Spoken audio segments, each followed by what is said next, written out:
सियाचिन में हिमस्खलन में 10 जवानों की मौत हो गई है। बर्फीले तूफान में दबकर देश के 10 सेनानियों की मौत पर पीएम मोदी ने शोक जताया है। उन्होंने ट्वीट करके जवानों की बहादुरी को सलाम किया है। बुधवार को सियाचिन के उत्तरी हिस्से में एवलांचे आया था, जिसके बाद से ही इन 10 जवानों की तलाश शुरू हो गई थी, लेकिन कल इनकी मौत की पुष्टि हो गई। सियाचिन में बर्फ में दबकर मरने वाले सभी 10 जवानों के शवों की तलाशी का काम जारी है। इसमें सेना के हेलीकॉप्टर भी लगाए गए हैं। गृह मंत्री राजनाथ सिंह, रक्षा मंत्री मनोहर पर्रिकर और कांग्रेस उपाध्यक्ष राहुल गांधी ने भी ट्वीट के जरिए सियाचिन में कुर्बान होने वाले सैनिकों को अपनी श्रद्धांजलि दी है। दिल्ली में एमसीडी के सफाई कर्मचारियों की हड़ताल जारी है। आज हड़ताल का 10वां दिन है। राजधानी के कई इलाकों में आज भी कर्मचारी प्रदर्शन करेंगे। कल उप मुख्यमंत्री मनीष सिसोदिया ने एमसीडी के तीनों मेयरों के बाद एलजी से भी मुलाकात की, लेकिन बात नहीं बनी। मेयरों ने दिल्ली सरकार से तत्काल 307 करोड़ की मांग की, जिस पर सिसोदिया ने केजरीवाल से बात करने की बात कही है। एमसीडी कर्मचारी आज दिल्ली के गाजीपुर इलाके में प्रदर्शन करेंगे। एमसीडी के डॉक्टर, इंजीनियर और दूसरे स्टाफ सिविक सेंटर से राजघाट तक विरोध मार्च निकालेंगे। पिछले 2 दिनों में भीख के जरिए इकट्ठे हुए पैसों के 2 ड्राफ्ट बनाएंगे। एक वो केजरीवाल को देंगे और दूसरा पीएम मोदी को। प्रधानमंत्री मोदी आज असम के दौरे पर रहेंगे। पीएम मोदी डिब्रूगढ़ में गेल की परियोजना का उद्घाटन करेंगे। इसके बाद दोपहर में 12 बजे पीएम शिवसागर में श्रीमंत शंकर संघ संप्रदाय के सालाना कार्यक्रम को संबोधित करेंगे। शाम में 4 बजे डिब्रूगढ़ में ही मोदी की आम सभा है और आखिर में गुवाहाटी में साउथ एशियन खेलों का शुभारंभ भी प्रधानमंत्री करने वाले हैं। दिल्ली हाई कोर्ट आज अरविंद केजरीवाल के खिलाफ डीडीसीए मामले में अरुण जेटली की मानहानि की याचिका पर सुनवाई करेगा। इससे पहले कोर्ट ने केजरीवाल और आम आदमी पार्टी के दूसरे नेताओं को आरोपों के जवाब में दस्तावेज सौंपने का आदेश जारी किया था।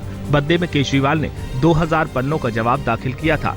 केजरीवाल ने डीडीसीए के कथित घोटाले में जेटली को आरोपी बताया है। सलमान खान से जुड़े हिट एंड रन केस में बॉम्बे हाई कोर्ट के आदेश के खिलाफ सुप्रीम कोर्ट में आज सुनवाई होगी। महाराष्ट्र सरकार ने बॉम्बे हाई कोर्ट के उस फैसले के खिलाफ सुप्रीम कोर्ट में अपील दाखिल की है, जिसमें सलमान खान को बाइज्जत बरी कर दिया गया था। सलमान खान ने सुप्रीम कोर्ट से अपील की है कि उन्हें भी अपना पक्ष रखने की इजाजत दी जाए। विशाखापत्तनम में इंटरनेशनल फ्लीट रिव्यू का आज दूसरा दिन है।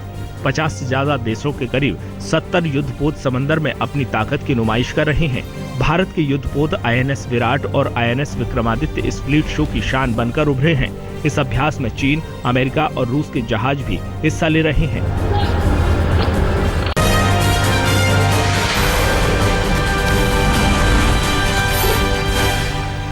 हाफिज सईद के जहरीले बोल पर भारत ने पाकिस्तान को फिर से चेतावनी दी है। पाकिस्तान में हाफिज के भड़काऊ भाषणों और गतिविधियों पर लगाम कसने की विदेश मंत्रालय ने पाक को नसीहत दी है। भारत ने कहा है कि पाक की शय पर ही आग उगल रहा है अंतर्राष्ट्रीय आतंकवादी हाफिज सईद। हाफिज सईद ने पाक नियंत्रित कश्मीर में भारत को धमकी देते हुए कहा है कि मामला अब पठानकोट से भी आगे जाएगा। अपने भाषण में हाफिज ने खुलेआम कश्मीर पर भारत और मोदी सरकार को भी अंजाम भुगतने की चेतावनी दी। बेंगलुरु में तंजानिया की एक लड़की के साथ बदसलूकी और मारपीट मामले की ज्यादा जानकारी के लिए तंजानिया दूतावास के अधिकारियों के साथ विदेश मंत्रालय की टीम आज बेंगलुरु जाएगी। इस मामले में अब तक 5 लोगों की गिरफ्तारी हो चुकी है। तंजानिया की छात्रा से बर्बरता पर केंद्र ने भी सख्त शब्दों में कहा है कि देश में रंगभेद बर्दाश्त नहीं किया जाएगा। 31 जनवरी को एक सड़क हादसे के बाद गलत पहचान की वजह से तंजानिया की लड़की को प्रताड़ित किया गया था। तंजानिया की 21 साल की लड़की से बर्बरता पर सियासत भी लहलहाने लगी है। कांग्रेस उपाध्यक्ष राहुल गांधी ने इस मामले में रिपोर्ट मांगी है, जबकि बीजेपी इसे कांग्रेस शासित राज्य में हुई घटना बताकर राहुल को घेरने की कोशिश में है। बीजेपी ने कहा है कि राहुल गांधी कर्नाटक की कांग्रेस सरकार के खिलाफ एक्शन लेकर दिखाएं। महाराष्ट्र में मुरुड बीच पर हुए हादसे में मारे गए छात्रों की नई तस्वीर सामने आई है। ये तस्वीरें हादसे से चंद घंटे पहले की हैं। इनमें लाल घेरों में दिख रहे छात्रों की ही मुरुड बीच पर हुए हादसे में मौत हुई है। तस्वीरों में हंसते मुस्कुराते स्टूडेंट्स को भी आने वाले खतरे की जरा भी भनक नहीं रही होगी। दिल्ली से सटे ग्रेटर नोएडा में चल रहे ऑटो एक्सपो को आज आम जनता के लिए भी खोल दिया जाएगा। आज भी कई कारों और बाइक्स के नए मॉडल्स को ऑटो एक्सपो में लॉन्च किया जाएगा। इससे पहले कल गाड़ियों के मेले में सचिन तेंदुलकर भी पहुंचे थे। इलाहाबाद में विश्व हिंदू परिषद की केंद्रीय मार्गदर्शक मंडल की बैठक में राम मंदिर निर्माण पर संत प्रधानमंत्री नरेंद्र मोदी से नाखुश दिखे। प्रधानमंत्री नरेंद्र मोदी पर हमला बोलते हुए बैठक के बाद बीजेपी के पूर्व सांसद और अयोध्या राम मंदिर न्यास के उपाध्यक्ष रामविलास वेदांती ने कहा कि नरेंद्र मोदी जब अरब में जाकर दुनिया की सबसे बड़ी मस्जिद के सामने सेल्फी ले सकते हैं तो अयोध्या आकर रामलला के सामने सेल्फी क्यों नहीं लेते। TV reality show big boss के एक सीन में शाहरुख और सलमान खान का काली के मंदिर में जूते पहनकर जाने वाला मामला अब तूल पकड़ता जा रहा है। मेरठ के स्पेशल सीजेएम ने 25 जनवरी को मुकदमा दर्ज करने की दी गई याचिका को खारिज कर दिया था। अब इस मामले में 8 मार्च को एडीजे 7 की कोर्ट में सुनवाई होनी है। हिमालय की गोद में बसे उत्तराखंड के अल्मोड़ा के हरे भरे जंगलों में पेड़ों पर आरी चलना शुरू हो गई है। आवासीय प्रोजेक्ट की आड़ में अल्मोड़ा में पेड़ों को काटा जा रहा है, जबकि उद्यान विभाग हाथ पर हाथ धरे बैठा है। पूर्व सीएम नारायण दत्त तिवारी ने 135 गांवों को फल पट्टी घोषित किया था। ऋषिकेश के अखिल भारतीय आयुर्विज्ञान संस्थान के सफाई कर्मचारी एम्स के निदेशक की मनमानी के खिलाफ हड़ताल पर चले गए हैं, जिससे एम्स में जगह जगह कूड़े के ढेर लग गए हैं, जिससे संक्रमण की स्थिति बनी हुई है। गया के अनुग्रह नारायण मगध मेडिकल कॉलेज में मेडिकल की पढ़ाई करने वाले छात्र इन दिनों माता सरस्वती की मूर्ति के निर्माण में लगे हुए हैं। मगध मेडिकल कॉलेज में ऐसा पहली बार है जब खुद ही यहाँ के छात्र छात्राएं सरस्वती की मूर्ति बना रहे हैं। 12 फरवरी को सरस्वती पूजा है। आगरा में बुधवार रात कॉन्जॉइंट ट्विंस यानी धड़ से जुड़ी हुई जुड़वा बच्चियों का जन्म हुआ। दोनों बच्चियों के सिर, हाथ, पैर अलग अलग हैं, मगर धड़ एक है। मेडिकल जगत में काफी दुर्लभ कहे जाने वाले इस केस की जानकारी मिलते ही शहर के डॉक्टरों ने मंथन शुरू कर दिया है।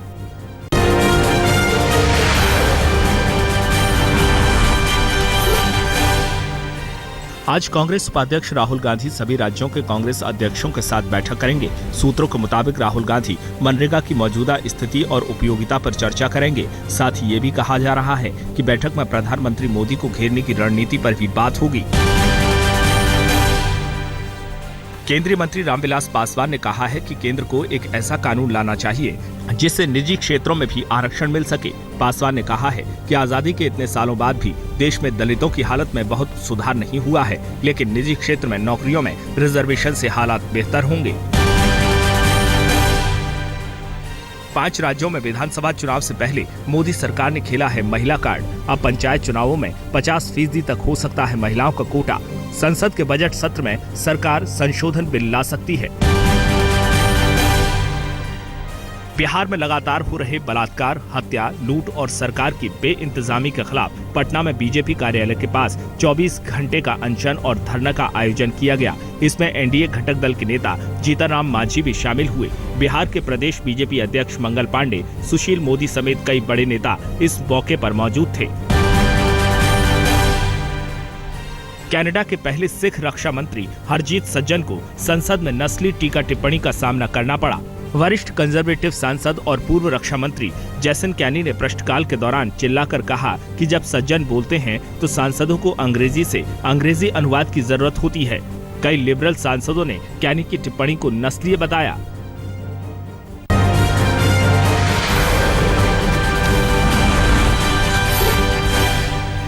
गुजरात के सूरत में एक दिल दहलाने वाला सड़क हादसा सीसीटीवी कैमरे में कैद हुआ है। हिट एंड रन केस में एक कार ने बाइक सवार को ऐसी टक्कर मारी जिससे वो कई फीट दूर जा गिरा। घटना 29 जनवरी की है। हादसे में घायल शख्स फिलहाल कोमा की स्थिति में अस्पताल में है। आरोपी ड्राइवर रिटायर्ड डीएसपी का बेटा है। दिल्ली के लोधी कॉलोनी इलाके में सोमवार को हुए सीनियर सिटीजन मिथिलेश जैन की हत्या में बड़ा खुलासा हुआ है। पुलिस ने एक नाबालिग को हिरासत में लिया है। पुलिस के मुताबिक ये वही नाबालिग है जिसने पिछले साल अपने साथी के साथ मिलकर 13 साल के स्वप्नेश का अपहरण कर उत्तराखंड में उसकी हत्या को अंजाम दिया था। पटियाला की पुरानी सब्जी मंडी में एक महिला ने एक लड़के को अपनी चप्पल से जमकर पीटा और उसे उसी हालत में थाने तक ले गई। महिला और लड़का दोनों एक गैस सिलेंडर बुकिंग में काम करते हैं और महिला का आरोप है कि लड़का उससे फोन पर अश्लील बातें करता था। महिला ने कहा है कि आरोपी युवक को कड़ी से कड़ी सजा मिलनी चाहिए। बुलंदशहर में डीएम बी चंद्रकला के साथ सेल्फी खिंचवाने की कोशिश करना एक युवक के लिए भारी पड़ गया। डीएम ने युवक को जेल भिजवा दिया है। 1 फरवरी को शख्स ने जिलाधिकारी कार्यालय में डीएम के साथ सेल्फी ली थी, जो महिला डीएम को नागवार गुजरा। झारखंड के पश्चिम सिंहभूम के लांदूपदा गांव में जिले के 3 थाने की पुलिस ग्रामीणों के हाथों घंटों बंधक बनी रही। हालात तब बिगड़ गए जब पंचायत के एक फैसले को पुलिस वालों ने अंजाम देने से रोक दिया। इससे पुलिस बल पर हमला बोल दिया और 3 थानों की पुलिस को बंधक बना लिया। भोपाल के मानसरोवर कॉम्प्लेक्स की छत से गिरने से एक छात्रा की दर्दनाक मौत हो गई। छात्रा का नाम प्रीति है। प्रीति कोचिंग सेंटर में ट्यूशन पढ़ने आई थी। फिलहाल ये साफ नहीं है कि गिरने के पीछे वजह क्या है। पुलिस मामले की जांच कर रही है।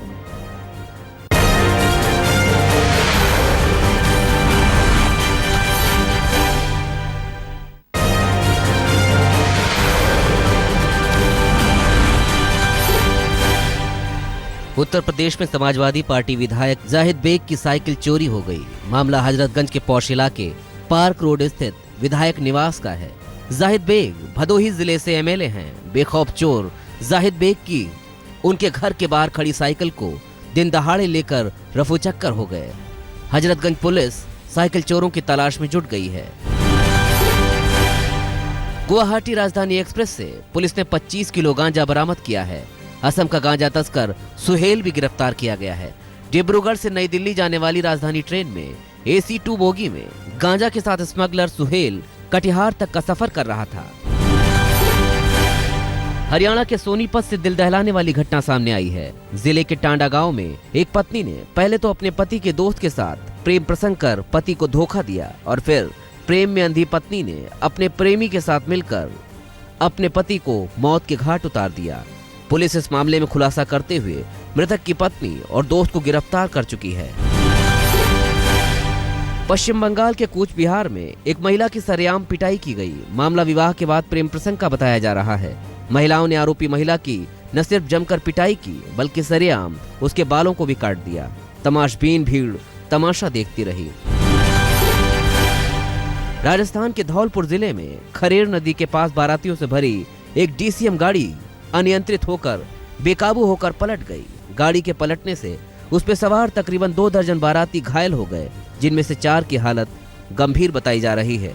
हादसा उस वक्त हुआ जब DCM गाड़ी का अचानक खरेर नदी के पास संतुलन बिगड़ गया। पंजाब के तरनतारन के BOP के एसवाला से BSF को उस समय भारी सफलता मिली जब पाकिस्तान से आई 2 किलो हेरोइन को लेकर वापस जा रहे 2 लोगों को BSF ने गिरफ्तार कर लिया। जब उन दोनों की चेकिंग की गई तो उनके पास से BSF ने 2 किलो हेरोइन बरामद की। दोनों आरोपी पिता और पुत्र हैं। पूछताछ के बाद दोनों को पुलिस के हवाले कर दिया गया है। मुख्यमंत्री अखिलेश यादव के गृहनगर इटावा में लुटेरे बेखौफ हो गए हैं। थाना सिविल लाइन इलाके में दिन दहाड़े लुटेरों ने बैंक के ATM में पैसे डालने जा रहे कर्मचारियों से 45 लाख रुपयों से भरा बैग लूट लिया। इस दौरान बदमाशों ने बैंक कर्मी को गोली भी मार दी।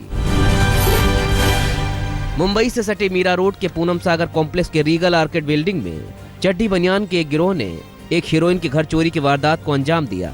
इस दौरान कॉम्प्लेक्स के गार्ड को चड्डी बनियान गैंग ने पीट डाला। घटना CCTV में कैद हो गई है। बिहार में पटना के मोकामा रेलखंड के बख्तियारपुर रेलवे स्टेशन पर बिना टिकट सफर करने के आरोप में एक युवक पर रेल पुलिस की बर्बरता का मामला सामने आया है। पिटाई से युवक की हालत गंभीर बनी हुई है। परिजनों का आरोप है कि GRP के जवान ने बगैर टिकट सफर के आरोप में पहले बंद किया फिर प्रताड़ित किया। वहीं रेल पुलिस ने पिटाई से इनकार किया है।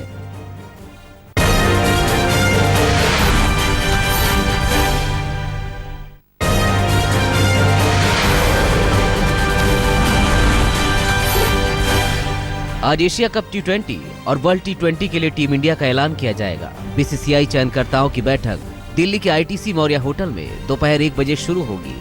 हालांकि जिस भारतीय टीम ने ऑस्ट्रेलिया को 3-0 से हराया है उस टीम के ज्यादातर खिलाड़ियों को मौका मिलने की संभावना है, लेकिन मनीष पांडे और अजिंक्य रहाणे पर चर्चा तय है।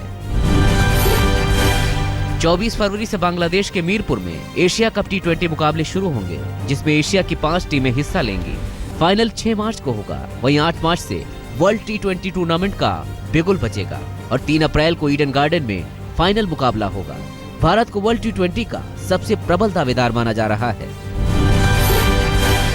टीम इंडिया के तेज गेंदबाज वरुण एरोन ने जमशेदपुर में रागिनी सिंह के साथ शादी कर ली है।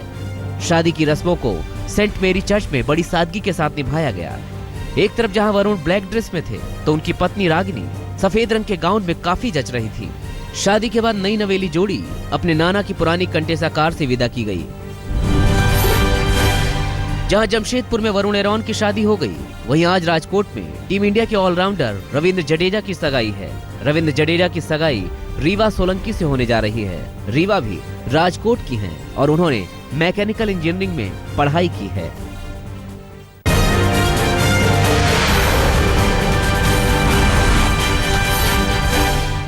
बिहार के 60 दलित छात्रों की खुदकुशी की खबर आज तक पर दिखाए जाने के बाद बिहार सरकार हरकत में आई। बिहार सरकार ने छात्रों की छात्रवृत्ति की रकम की पहली किश्त 17,39,770